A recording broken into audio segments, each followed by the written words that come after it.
අයන් එක ඕෆ් කරාද? වතුර මෝටරේ දැම්ම ඕෆ් කරාද? දොර වැහුවද මතක නෑ. ඔයාගේ ලයිෆ් එකේ තියෙනවද මෙන්න මේ වගේ පුංචි පුංචි ප්‍රශ්න? මගේ නම් තියෙනවා. ඉතින් මම අද අරන් එනවා Arduino solution එක මෙන්න මේ වගේ ප්‍රශ්න වලට පුංචි විසඳුමක් විදිහට. මම කමල් වාසල මම වෘත්තියෙන් ජ්‍යෙෂ්ඨ කතිකාචාර්යවරයෙක්. මගේ ඒරියා එක තමයි ඩිසයිනින්, ප්‍රොටෝටයිපින්, මැනුෆැක්චරින්, ආඩියුනෝ ප්‍රෝග්‍රෑමින්. ඉතින් මම මෙන්න මේ වගේ දේවල් එක තමයි මගේ වෘත්තිය කරගෙන යන්නේ. ඉතින් මේ Let's Design channel එක මම පවත්වාගෙන යන්නේ මේ දැනුම හුවමාරු කරගන්න පුළුවන් platform එකක් විදිහට. ඉතින් මම ළඟ තියෙන මම දන්න දේවල් මම share කරගන්නවා. ඒ වගේම මම මේ audience එකේ ඉන්න Let's Design channel එක බලන ඔයාලටත් තියෙනවා මේ ගැන දැනුම එක්ස්පීරියන්ස් එක කරුණාකරලා ෂෙයා කරගන්න. ඒ වගේම මම පොන්චි ඉල්ලීමක් කරනවා මේ වගේ දේවල් ගැන කැමැත්තක් උනන්දුවක් දක්වන කවුරු හරි ඉන්නවනම් මේ channel එක ගැන තොරතුරු ඒගොල්ලොත් එක්ක ෂෙයා කරගන්න අමතක කරන්න එපා. ඉතින් මට පුංචි ප්‍රශ්නයක් තිබ්බා.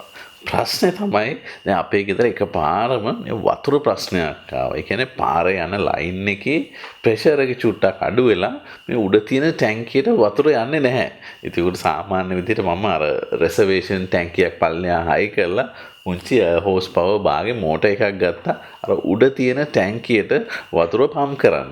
ඉතින් මේක මේ අර ස්වයංක්‍රීය විදියට වෙන්නේ නැහැ තාම. ඒ නිසා දැන් මම කරන්නේ සාමාන්‍යයෙන් ගෙදර ප්ලග් පොයින්ට් එකකට මේ මෝටර් එක සම්බන්ධ කරලා තිනවා වතුර අඩු වේගෙන වගේ එනකොට මෝටර් එක නිකන් විනාඩි 5ක් 10ක් විතර දාලා ඕක ඕෆ් කරලා දානවා. ඉතින් මේ දවස් කීපයක්ම මං අතින් ওই මෝටර් එක දැම්මට පස්සේ ඕෆ් කරන්න අමතක වුණා. එක දවසක් මුළු රෑ එළි වෙනකම්ම වතුර අර ඕවර්ෆ්ලෝ වෙනවා වතුර වැදිලා තිබුණා. මම බය හිතුණා මේ මෝටර් එක පිච්චෙන්නත් පුළුවන් නේ. ඒ කියන්නේ පල්ලෙහා තියෙන පුංචි ටැංකිය. ওই ටැංකියේ තියෙන වතුර ටික ඉවරුනාට පස්සේ මෝටර් එක නිකන් කැරකෙන්න ගන්නවා. සමහරවිට ඔකේ වෝටර් සීල් යන්න පුළුවන්. මෝටර් එකේ කොයිල් එක පිච්චෙන්න පුළුවන්. කොහොම හරි වෙලාවට එහෙම උනේ නෑ මේ දවස් දෙක තුනේම. ඉතින් මට හිතුණා මේ Arduino පාවිච්චි කරලා මේකට පුංචි සොලියුෂන් එකක් හදාගන්න.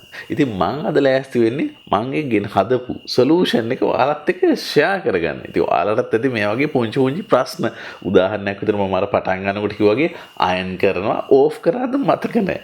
ගෙදර දොර වැහුවාද මතක නැහැ. දැන් ඒ වගේම මෙතනදී මේ මෝටර් එක ඕෆ් කරාද හරියට මතක නැහැ අමතකම් වෙලා ගිහිල්ලා. ඉතින් අන්න ඒ වගේ ප්‍රශ්න වලට අපිට බොහොම සරල විදිහට මේ Arduino පාවිච්චි කරලා පුංචි සොලියුෂන්ස් හොයාගන්න පුළුවනි. ඉතින් මම ඒ වගේ කරපු සොලියුෂන් එකක් තමයි මම මේ ඔයාලට චුට්ටක් පෙන්නන්නේ. මහ ලොකු දෙයක් නෙවෙයි.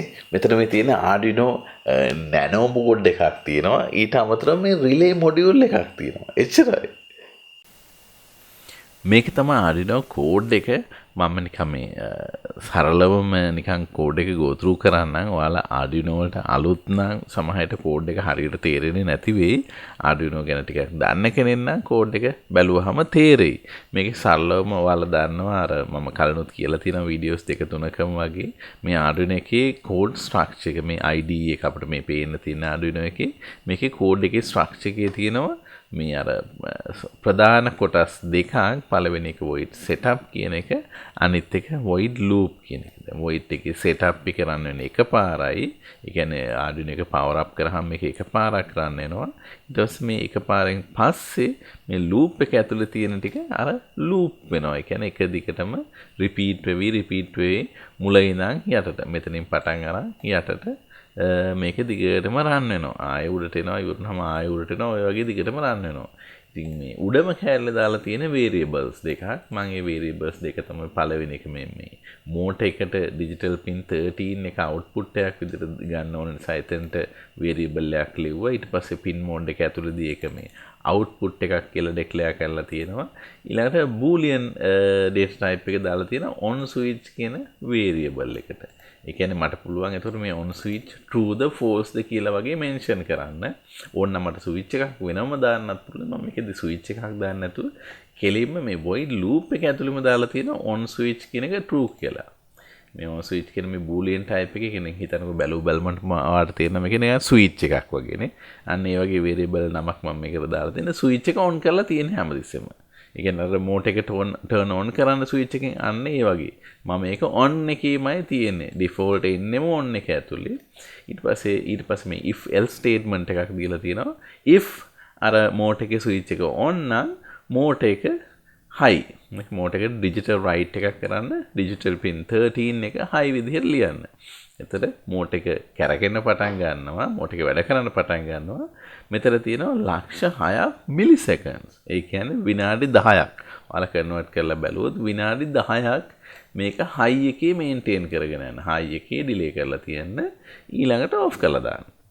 right? එතකොට මේක හැමතිස්සෙම මම මේ ලියලම තියෙන නිසා ස්විච් එක true කියලා. එතකොට මේ else එකට යන්නෙම නෑ මේක ඇත්තටම. else එකට යන්නෙම නැහැ. එතකොට මේ කෑල්ල තියෙනවා. ඒ කෑල්ල ඉවරුණාට පස්සේ අර Arduino code එක යන්නේ පල්ලෙහාට නකින් එකට. ඊට පස්සේ මෙන්න මේ while loop එකට enter වෙනවා. while loop එකට enter වුණාම වෙන්නේ ඒකේ තියෙන්නේ while on switch එක high නම් කොහොමත් high තියෙන්නේ දැනුත්. එතකොට මෙන්න මෝටර් එක low එකේම තියාගන්න කියලා කියන්නේ. දැන් මෝටර් එක low ආයේ පත්තු වෙන්නේ නැහැ. ඒ කියන්නේ ආයෙත් සැරයක් මෝටර් එක turn on වෙන්නෙම නැහැ. lowම තමයි තියෙන්නේ කොච්චර වෙලා මේක දාලා තිබ්බත්. right? ඉතින් ඕක තමයි මේ කෝඩ් එක. මේක තමයි සර්කිට් එක. මේකේ මං ගාව දැන් මේ 230 පෙන්වන්න විදිහක් නැති නිසා මම 9 වෝල්ට් බැටරි එකක් යූස් කරලා තියෙනවා. මේ තියෙන්නේ මෝටර් එක. මෝටර් එකකට මම මෙතන DC මෝටර් එකක් යූස් කරලා තියෙනවා වතුර මෝටරේ රෙප්‍රසන්ට් කරන්න. මේ තියෙන්නේ අර මම කලින් කිව්ව රිලේ මොඩියුල් එක. රිලේ මොඩියුල් එකේ වෙන්නේ මෙතන මේ තියෙන කොයිල් එකට කරන්ට් එකක් දුන්නාම ස්විච් එකක් ඔන් වෙලා මෙන්න මේ කොළ පාට මේ තියෙන අග්‍ර දෙක කනෙක්ට් වෙනවා ස්විච් එකකින් වගේ. ඉතින් ඒකදී ස්විච් එක දීලා තියෙන්නේ මම මෝටර් එකත් බැටරි එකත් අතරට. බැටරි එකේ අනිත් ඍණාග්‍රය කෙලින්ම දීලා තියෙනවා සම්බන්ධ කරලා තියෙනවා Arduino එකේ ඍණාග්‍රයට common ground එකක් විදිහට. මේකේ සරලවම digital pin 13 එකට තමයි මේ කෝඩ් එකෙන් high සහ low විදිහට වගේ කරන්ට් එක කන්ට්‍රෝල් වෙන්නේ. ඉතින් මේකේ මම කෝඩ් එක එක්ස්ප්ලেইন කරපු විදිහට කෝඩ් එකට Arduino board එකට කරන්ට් එක දුන්න ගමන්ම මේකේ digital pin 13 එකෙන් relay එක on වෙනවා. relay එක on වුණාම මේ switch එක වැඩ කරන්න පටන් ගන්නවා. switch එක වැඩ කරනවා කියන්නේ මෝටර් එක කැරකෙන්න පටන් ගන්නවා. ඊට පස්සේ මිලි තප්පර ලක්ෂ 6කට පස්සේ කියන්නේ විනාඩි 10කින් ඔෆ් වෙනවා. දැන් මෙතන මම එච්චරලා ගත්තේ නැතුව මෙතන මේ 2000 මිලිසෙකන්ඩ්ස් වලට මේක චේන්ජ් කරා මේ නම්බර් එක. මොකද නැත්තම් සිමුලේට් කරලා බලන විනාඩි 10ක් ඉන්න ඕන නිසා මේකේ දැන් මම මේ සිමුලේෂන් බටන් එක ප්‍රෙස් කරාම ඔයාලට පේනවා මේ මෝටර් එක කැරකෙන්න පටන් ගන්නවා. තප්පර 2ක් කැරකුණාට පස්සේ නතර වෙනවා. ඕක තමයි සරලම වෙන්නේ. මේක අර ලක්ෂ 6 දැම්ම නම් විනාඩි 10ක් කැරකිලා නතර වෙනවා. මේකයි සරලවම සර්කිට් එක. මේකේ මම මේ සිමුලේෂන් එක ඔන් කරාම ඔයාලට පේන පොඩි වෝනින් එකක් එනවා. මේ ඩිජිටල් පින් 13 එකෙන් කරන්ට් එක අදින එක චුට්ටක් වැඩි කියලා මේ රිලේ එකට මම හිතන්නේ එතන ලොකු ඉෂුව එකක් තියෙනවා කියලා. සර්කිට් එක වැඩ කරනවා. මේකට තව අපිට ඕන නම් ප්‍රොටෙක්ටිව් කරන්න තව ඔය MOSFETs වගේ දේවල් පාවිච්චි කරලා තව ටිකක් Arduino සේව් කරන්නත් පුළුවනි. ඒකට එච්චරම අවශ්‍යතාවයක් නැහැ මම දකින විදිහට. දැන් අපි මේක ඔන් කරලා බලමු කොහොමද තප්පර 2ක් මේක කැරකිලා මෝටර් එක ඔෆ් වෙන්නේ කොහොමද කියලා බලන්න. අන්න ඔයා දැක්කා තප්පර 2ක් කැරකිලා ඔෆ් වුණා. දැන් මම ආයෙසරක් ස්ටොප් සිමුලේට් කරලා ආයෙසරක් ඔයාලට පෙන්නන්න කොහොමද මේක වැඩ කරන්නේ කියලා. ඔන්න ස්ටාර්ට් සිමුලේෂන් මෝටර් එක කැරකෙන පටන් ගන්නවා. තප්පර 2ක් කැරකෙනවා ඔෆ් වෙනවා. ඔයාලට පේනවා මේ මෙතන පොඩි වෝනින් සයින් එකක් වගේ එනවා. ඒ වෙන්නේ රිලේ මොඩියුල් එකට වැඩිපුර කරන්ට් එකක් අදින්න පුළුවන් කියන පුංචි වෝනින් එකක් තමයි මේ සිස්ටම් එකෙන් දෙන්නේ. මේක මේ Tinkercad කියන platform එකෙන් හදලා තියෙන්නේ. මම ඒකටත් වෙනමම වීඩියෝ එකක් කරලා අප්ලෝඩ් කරලා තියෙනවා channel එකේ. කවුරු හරි මේකට අලුත් නම් Tinkercad වලට අලුත් නම් මේක ගොඩාක් වැදගත් සිමුලේෂන් platform එකක්. ඔයාලට ආරාධනා කරනවා මේ වීඩියෝ එකත් චුට්ටක් ගිහිල්ලා බලන්න කියලා.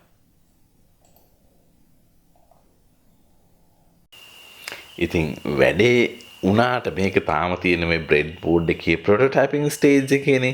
ඊළඟට මම කරන්න හදන්නේ මේක කොහොමද ටිකක් ලස්සනට යූසර් ෆ්‍රෙන්ඩ්ලි විදිහට කියන්නේ මෝටර් එක ගාවට ගිහිල්ලා බය නැතුව කරන්ට් එක වදින්නේ නැතුව ඇල්ලුවට මේ යකඩේ වහුවෙන්නේ නැති වෙන්න පිළිවෙලකට මේක කොහොමද ඩිසයින් එකක් විදිහට පාවිච්චිට ගන්න කියන එක. ඉතින් මම මේ දැනටත් කරගෙන යනවා SolidWorks මොඩල් එකක්.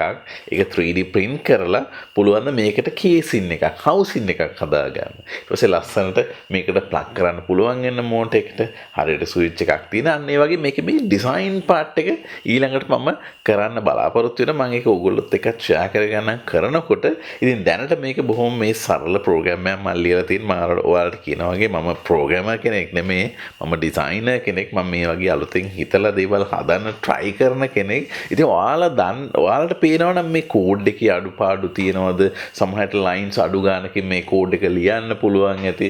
සමහරට මේ පරිපතේ මීට වැඩිය ටිකක් සමහරට වෙනස් විදිහේ සර්කිට් එකකින් සමහරට රිලේ එකක් භාවිතා කරන්නේ නැතුවම වෙන විදිහකටත් කරන්න පුළුවන් ඇති. ඉතින් අන්න ඒ වගේ ඔයාලට හිතෙනවනම් අන්න ඒ වගේ ඉම්ප්‍රූව්මන්ට්ස් මොන හරි මේකට කරන්න පුළුවන් කියලා කරුණාකරලා පල්ලෙහා තියෙන කමෙන්ට් සෙක්ෂන් එකේ ඔයාලගේ දැනුම ෂෙයා කරගන්න. මමත් දෙයක් ඉගෙන ගන්නවා. ඒ වගේම මේක බලන මේ channel එක වටේ එකතුලා ඉන්න අනිත් අයටත් අන්න ඒ දේ ඉගෙන ගන්න පුළුවන් වෙයි. ඉතින් ඒක තමයි මේ සම්පූර්ණ බලාපොරොත්තුව මේ channel එක පවත්වාගෙන යෑමේ. ඉතින් ඔයාලටත් අන්න ඒ knowledge එක ෂෙයා කරගන්න කියලා ආරාධනා කරන ගමන්ම මේ වීඩියෝ එකෙන් මම සමුගන්නවා. ඊළඟ දවසේදී තව වීඩියෝ එකක් ඔයාලට අරගෙන මේ බලාපොරොත්තු වෙමු. බොහොම ස්තුතියි මේ වීඩියෝ එකත් එක්ක සම්බන්ධ වුණාට.